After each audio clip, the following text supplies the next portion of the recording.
Chapter 8. First Report of Dr. Watson. From this point onward I will follow the course of events by transcribing my own letters to Mr. Sherlock Holmes, which lie before me on the table. One page is missing, but otherwise they are exactly as written, and show my feelings and suspicions of the moment more accurately than my memory, clear as it is upon these tragic events, can possibly do. Baskerville Hall, October 13th. My dear Holmes, my previous letters and telegrams have kept you pretty well up to date as to all that has occurred in this most God-forsaken corner of the world. The longer one stays here, the more does the spirit of the moor sink into one's soul, its vastness, and also its grim charm. When you are once out upon its bosom, you have left all traces of modern England behind you. But, on the other hand, you are conscious everywhere of the homes and the work of the prehistoric people. On all sides of you, as you walk, are the houses of these forgotten folk, with their graves and the huge monoliths which are supposed to have marked their temples. As you look at their grey stone huts against the scarred hillsides, you leave your own age behind you, and if you were to see a skin-clad, hairy man crawl out from the low door fitting a flint-tipped arrow onto the string of his bow, you would feel that his presence there was more natural than your own. The strange thing is that they should have lived so thickly on what must have always have been most unfruitful soil. I am no antiquarian, but I could imagine that they were some unwarlike and harried race who were forced to accept that which none other would occupy. All this, however, is foreign to the mission on which you sent me, and will probably be very uninteresting to your severely practical mind. I can still remember your complete indifference as to whether the sun moved round the earth, or the earth round the sun. Let me therefore return to the facts concerning Sir Henry Baskerville. If you have not had any report within the last few days, it is because up to today there was nothing of importance to relate. Then a very surprising circumstance occurred, which I shall tell you in due course. But first of all, I must keep you in touch with some of the other factors in the situation. One of these, concerning which I have said little, is the escaped convict upon the moor. There is strong reason now to believe that he has got right away, which is a considerable relief to the lonely householders of this district. A fortnight has passed since his flight, during which he has not been seen, and nothing has been heard of him. It is surely inconceivable that he could have held out upon the moor during all that time. Of course, so far as his concealment goes, there is no difficulty at all. Any one of these stone huts would give him a hiding place, but there's nothing to eat unless he were to catch and slaughter one of the moor sheep. We think, therefore, that he's gone, and the outlying farmers sleep the better in consequence. We are 4 able-bodied men in this household, so that we could take good care of ourselves, but I confess that I have had uneasy moments when I have thought of the Stapletons. They live miles from any help. There are one maid, an old manservant, the sister, and the brother, the latter not a very strong man. They would be helpless in the hands of a desperate fellow like this Notting Hill criminal if he could once effect an entrance. Both Sir Henry and I were concerned at their situation, and it was suggested that Perkins, the groom, should go over to sleep there, but Stapleton would not hear of it. The fact is that our friend the baronet begins to display a considerable interest in our fair neighbour.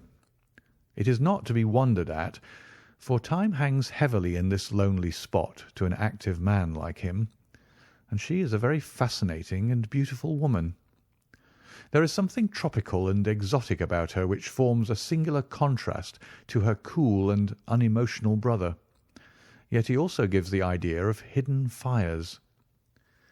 He has certainly a very marked influence over her, for I have seen her continually glance at him as she talked as if seeking approbation for what she said. I trust that he is kind to her. There is a dry glitter in his eyes and a firm set of his thin lips, which goes with a positive and possibly a harsh nature. You would find him an interesting study.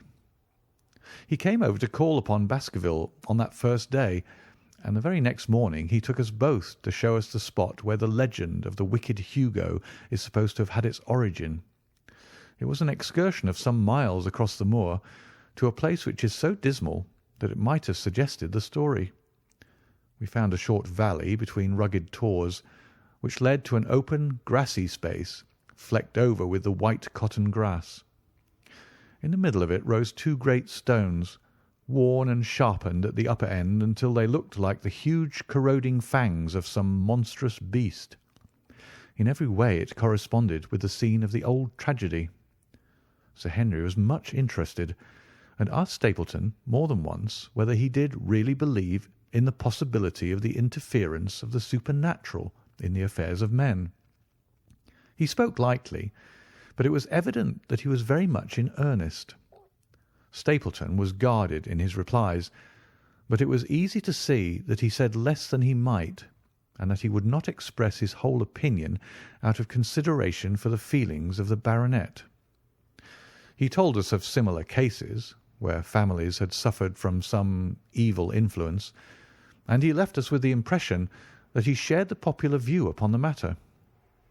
On our way back we stayed for lunch at Merripit House, and it was there that Sir Henry made the acquaintance of Miss Stapleton.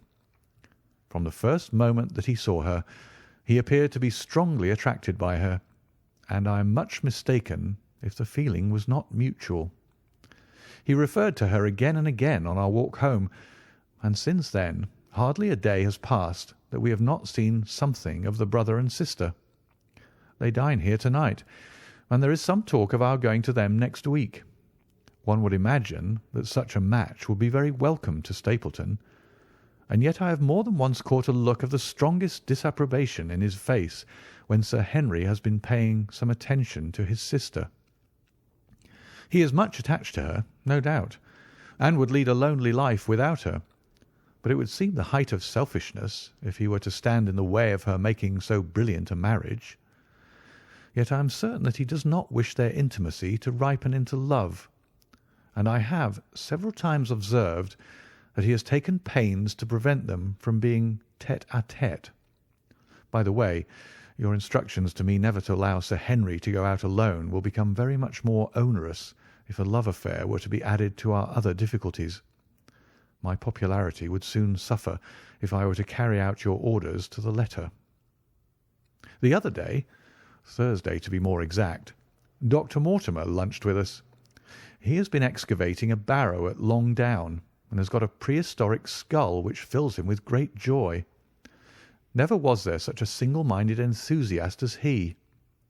The Stapletons came in afterwards, and the good doctor took us all to the yew alley at Sir Henry's request to show us exactly how everything occurred upon that fatal night. It is a long, dismal walk, the yew alley, between two high walls of clipped hedge, with a narrow band of grass upon either side. At the far end is an old tumble-down summer-house. Halfway down is the Moor gate, where the old gentleman left his cigar-ash. It is a white wooden gate with a latch. Beyond it lies the wide moor. I remembered your theory of the affair and tried to picture all that had occurred.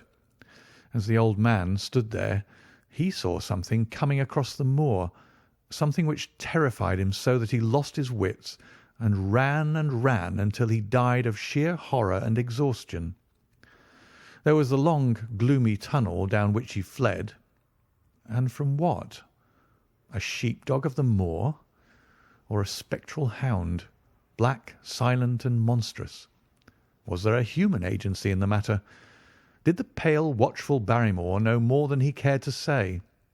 It was all dim and vague, but always there is the dark shadow of crime behind it. One other neighbour I've met since I wrote last. This is Mr. Frankland of Laughter Hall, who lives some 4 miles to the south of us. He is an elderly man, red-faced, white-haired, and choleric. His passion is for the British law, and he has spent a large fortune in litigation. He fights for the mere pleasure of fighting, and is equally ready to take up either side of a question, so that it is no wonder that he has found it a costly amusement. Sometimes he will shut up a right of way and defy the parish to make him open it. At others, he will with his own hands tear down some other man's gate and declare that a path existed there from time immemorial, defying the owner to prosecute him for trespass. He is learned in old manorial and communal rights, and he applies his knowledge sometimes in favour of the villagers of Fernworthy, and sometimes against them, so that he is periodically either carried in triumph down the village street, or else burned in effigy, according to his latest exploit. He is said to have about 7 lawsuits upon his hands at present, which will probably swallow up the remainder of his fortune, and so draw his sting and leave him harmless for the future. Apart from the law, he seems a kindly, good-natured person, and I only mention him because you were particular that I should send some description of the people who surround us. He is curiously employed at present, for, being an amateur astronomer, he has an excellent telescope, with which he lies upon the roof of his own house and sweeps the moor all day in the hope of catching a glimpse of the escaped convict. If he would confine his energies to this, all would be well, but there are rumours that he intends to prosecute Dr. Mortimer for opening a grave without the consent of the next of kin, because he dug up the Neolithic skull in the barrow on Longdown. He helps to keep our lives from being monotonous, and gives a little comic relief where it is badly needed. And now, having brought you up to date in the escaped convict, the Stapletons, Dr. Mortimer, and Frankland of Lafter Hall, let me end on that which is most important, and tell you more about the Barrymores, and especially about the surprising development of last night. First of all, about the test telegram which you sent from London in order to make sure that Barrymore was really here. I have already explained that the testimony of the postmaster shows that the test was worthless, and that we have no proof one way or the other. I told Sir Henry how the matter stood, and he at once, in his downright fashion, had Barrymore up and asked him whether he had received the telegram himself. Barrymore said that he had. "Did the boy deliver it into your own hands?" asked Sir Henry. Barrymore looked surprised, and considered for a little time. "No," said he. "I was in the box-room at the time, and my wife brought it up to me." "Did you answer it yourself?" "No, I told my wife what to answer, and she went down to write it." In the evening he recurred to the subject of his own accord. "I could not quite understand the object of your questions this morning, Sir Henry," said he.